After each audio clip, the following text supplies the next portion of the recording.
Chennai corporation லிமிட்ல வீடு வாங்க MP டெவலப்பர்ஸ்க்கு வாங்க பேசிக்கலாம் 7825806806.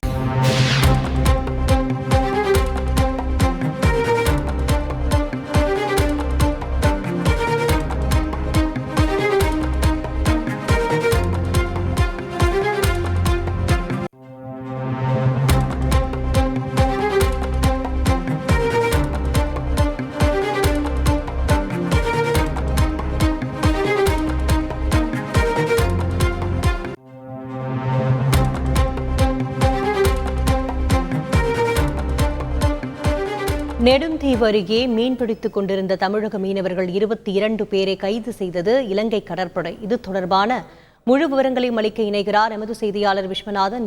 முழு விவரங்களையும் பதிவு செய்யுங்கள்.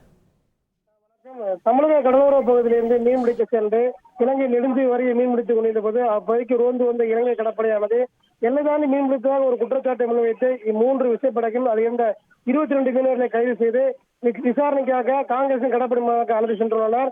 அதாவது தொடர்ச்சியாக இலங்கை கடற்படையானது தமிழக மீனவர்கள் மீது தொடர் தாக்குதல் நடத்துவது, அவருடைய உடைமைகளை சேதப்படுத்துவது, எல்லைதாண்டி மீன்பிடித்த ஒரு குற்றச்சாட்டு முன்வைத்து கைது செய்வது தொடர்கதையாக நடந்து வருகிறது. இதுக்கு முற்றுப்புள்ளி வைக்கும் வகையில் மத்திய மாநில அரசு நிரந்தர தீர்வை ஏற்படுத்தி கொடுக்க கடலோர பகுதியில் உள்ள மீனவர் கோரிக்கை விடுத்திருக்காங்க. தற்போது கைது செய்யப்பட்டுள்ள மீனவர் எந்த பகுதியை சேர்ந்த மீனவர் என்று இதுவரைக்கும் தகவல் வெளியாகவில்லை. உங்கள் தகவல்களுக்கு நன்றி விஸ்வநாதன். சென்னை கார்ப்பரேஷன் லிமிட்ல வீடு வாங்க MP டெவலப்பர்ஸ்க்கு வாங்க பேசிக்கலாம் 7825806806.